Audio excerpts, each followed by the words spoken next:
Assalamualaikum warahmatullahi wabarakatuh. Bismillahirrahmanirrahim. Alhamdulillahi rabbil alamin. Allahumma salli ala Muhammad wa ala ali Muhammad. Ayyuhal ikhwah, a'azzani Allah wa iyyakum. Kali ini kami ingin mengulas salah satu kitab yang luar biasa bagus dari Al-Imam Al-Hafidh Ibnu Qayyim Al-Jauziyah yang sudah pernah kami tunjukkan salah satu part dari kitab tersebut. Tapi ini kami ingin mereview secara lebih lengkap. Dan ini bukan jualan ya, murni kita mengkaji secara ilmiah saja kitab ini.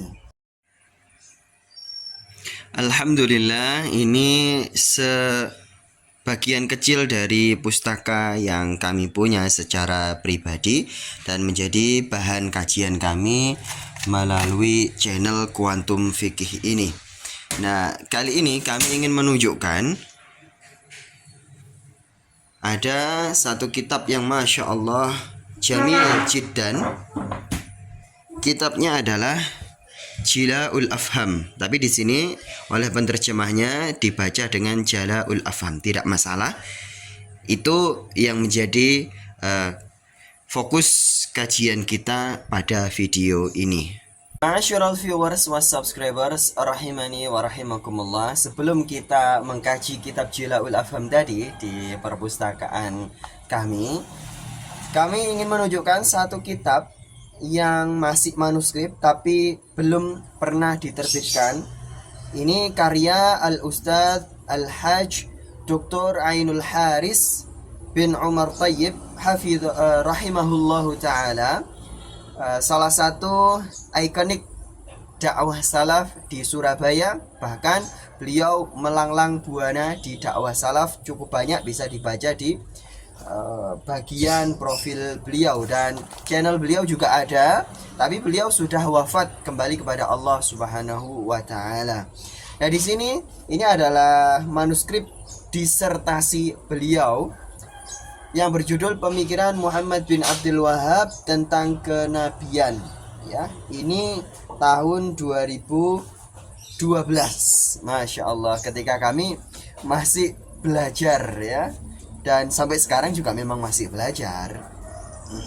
Nah, di sini disetujui oleh banyak sekali ulama Muhammadiyah, yaitu Profesor Syafiq Mughni, kemudian Zainul Arifin, kemudian banyak sekali di sini yang memberikan persetujuan atas seluruh konten dalam buku disertasi ini. Mungkin ini adalah ringkasan dari disertasinya. Tentu disertasi tidak hanya sekelumit ini ya. Nah, baik, kami ingin menunjukkan part-partnya ya. Di sini ada satu materi yang cukup mencengangkan bagi dua netizen yang memberikan komentar di channel ini, sebagaimana bisa dilihat di sini, di mana netizen menuduh dan mungkin dengan stigma negatif bahwa channel Quantum Fikih ini adalah dalam rangka menyalah-nyalahkan. Tidak, kami hanya menyampaikan fakta apa adanya. Soal salah dan benar adalah keputusan dari masing-masing netizen. Nah, di sini kami ingin menunjukkan bahwa dakwah salaf atau manhaj salafi itu sama sekali tidak menolak tasawuf. Sebagaimana di dalam buku disertasi atau ringkasannya dari Al-Ustadz Dr. Ainul Haris rahimahullahu ta'ala. Nah, di sini di bagian pada halaman 48 pada bagian footnote atau ta'liq, di sini disampaikan, bukan di bagian ta'liq ya, di bagian body text-nya, Ibnu Abdul Wahhab menegaskan, bisa di stop, bisa di skip. Ibnu Abdul Wahhab menegaskan, aku mengakui karamah para wali dan berbagai mukasyafat. Ya, jadi Al-Imam Ibnu Abdul Wahhab dalam pernyataannya menyatakan bahwa beliau tidak mengingkari mukasyafat. Nah, mukasyafat ini tidak ada dalam khazanah manhaj salafi, adanya di khazanah keilmuan tasawuf. Tetapi mereka tidak memiliki sesuatu apapun dari hak Allah untuk diibadahi. Betul sekali. Memang kalangan tasawuf tidak ada yang mengibadahi atau menyembah para ulama yang mengalami mukasyafah. Nah, di sini ya bisa kita lihat. Tapi kalau memang ada, maka itu adalah oknum. Baik, kita langsung lompat pada halaman 40 ya, pada bagian ta'liq yang kami maksud tadi. Pada halaman 40 bisa di skip, bisa di stop. Kami bacakan seperti sebagian tarikat yang diantara dasar dan dalil amalannya adalah mimpi. Secara umum Ibnu Abdul Wahhab tidak mengingkari tasawuf. Secara umum, sekali lagi, Ibnu Abdul Wahhab, Syekh Muhammad, tidak mengingkari tasawuf yang pada awal kemunculannya adalah dalam rangka untuk hidup zuhud. Di sini bisa dibaca. Salah seorang putranya, Syekh Abdullah, ketika masuk Makkah bersama Imam Sa'ud bin Abdul Aziz pada tahun 18 Hijriyah, menyatakan, kami tidak mengingkari tarekat sufi yang berusaha membersihkan batin dan dari kemaksiatan hati dan anggota badan selama yang bersangkutan istiqamah dengan hukum syariat dan manhaj yang lurus ya. Akan tetapi kami tidak mempersulit diri untuk menakwilkan ucapan dan perbuatan mereka. Lihat Ibnu Sahman Al-Hadiyatus Saniyah. Di sini jelas sekali kalimatnya, Al-Imam Muhammad bin Abdul Wahhab tidak menolak tarekat tasawuf. Baik, kita lompat lagi pada bagian elaborasi. Di sini diberikan penegasan oleh Al-Ustadz Dr. Ainul Haris rahimahullahu ta'ala. Peneliti menemukan fakta di sini.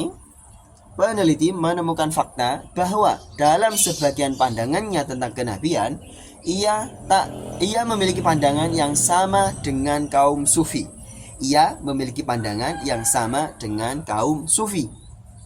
Seperti pengakuannya terhadap ilmu ladunni, God given knowledge, dan mukasyafah.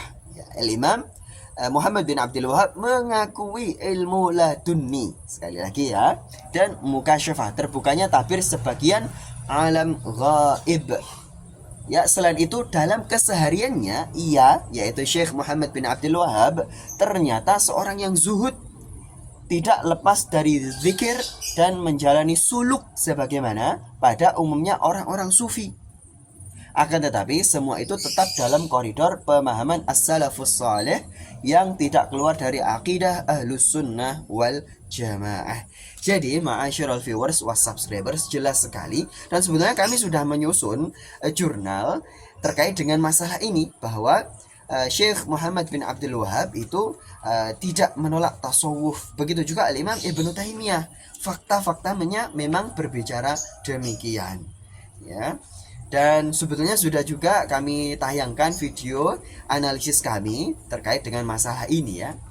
Cukup sekian, kita lompat ke kitab Jila'ul Afham.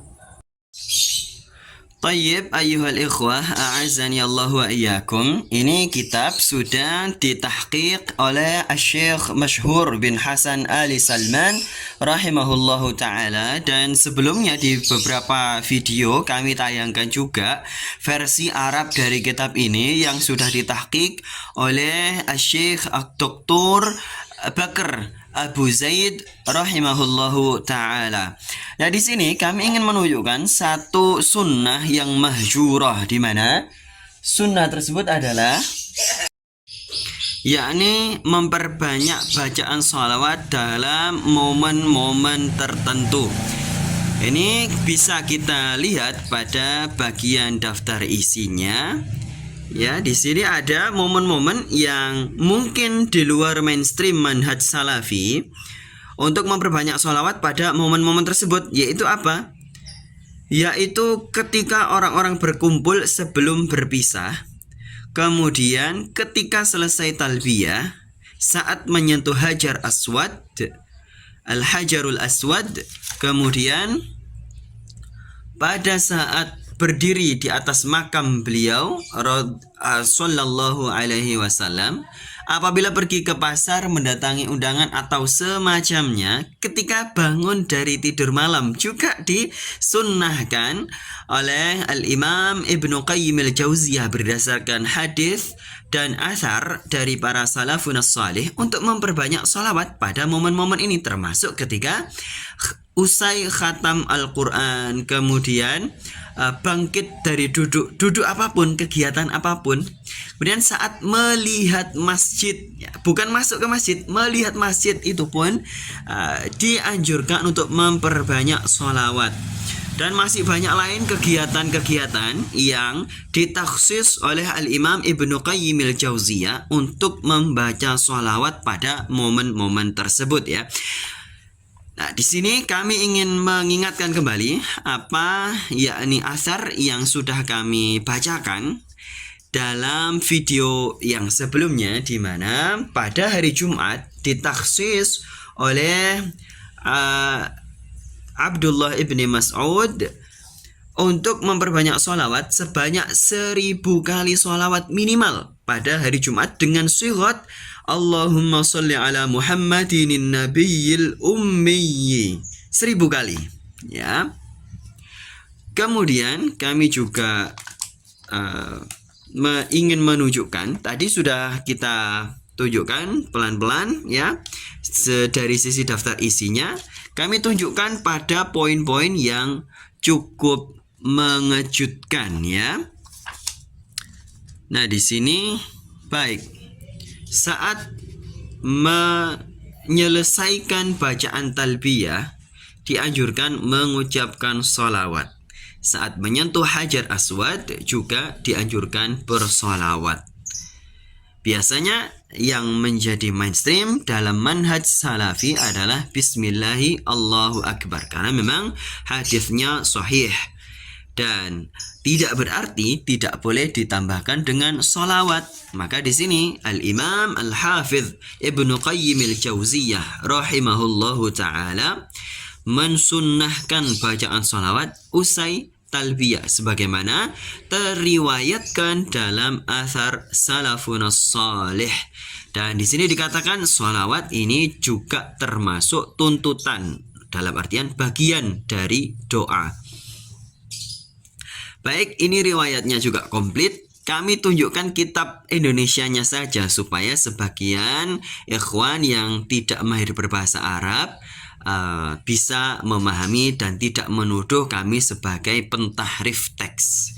Baik, ketika pergi ke pasar dan mendatangi undangan atau semacamnya. Sebelumnya kami sudah membacakan kitab Irwaul Ghalil karya Syekh Al-Allamah Al-Muhaddits Muhammad Nasiruddin Al-Albani bin Haji Nuh rahimahullahu ta'ala tentang riwayat dari Abdullah bin Umar ketika beliau diminta untuk melakukan khitbah terhadap wanita, maka beliau bersolawat dan bertahmid terlebih dahulu, baru kemudian melamar seseorang.